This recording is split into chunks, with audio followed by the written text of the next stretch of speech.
ನಮಸ್ತೆ, good morning, ಶುಭ ಮುಂಜಾನೆ. ಭಾಳ ದಿನ ಆಗಿತ್ತೇನು ಗೀಚಿರಲಿಲ್ಲ, ಅದಕ್ಕೆ ಒಂದು 4 ಸಾಲ ಗೀಚುನ್ ಅಂತ ಎಲ್ಲರೂ ನಂಗೆ ಕೇಳ್ತಾರೆ. ಋಣ ಅಂದ್ರೇನು ರಾಜು, ಋಣಿ ಅಂದ್ರೇನು ಅಂತ ಕೇಳ್ತಾರೆ. ಅದಕ್ಕೆ ಇದೊಂದು 4 ಸಾಲು ಋಣದ ಬಗ್ಗೆ ನನ್ನ ಅನಿಸಿಕೆ ಹೇಳಕ್ಕೆ ಟ್ರೈ ಮಾಡೇನಿ.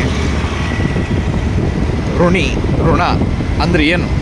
ಋಣ ಎಂಬುದು ಭಾರ, ಅದು ಯಾವ ತಕ್ಕಡಿಯಲ್ಲಿಯೂ ಅಳಿಯಲಾಗದ ತೂಕವದು. ಋಣ ಎಂಬುದು ಕರ್ಮವದು.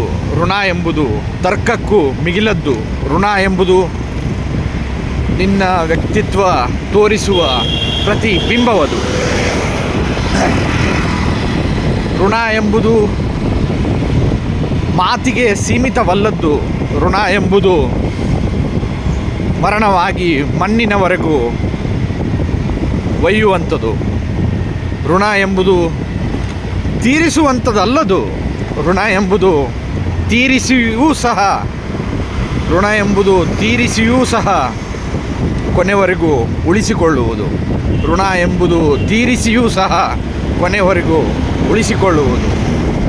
ಏನಂತೀರಿ? What are your thoughts on ಋಣಿ? Let me know. Until next time, see you all. God bless. Runi.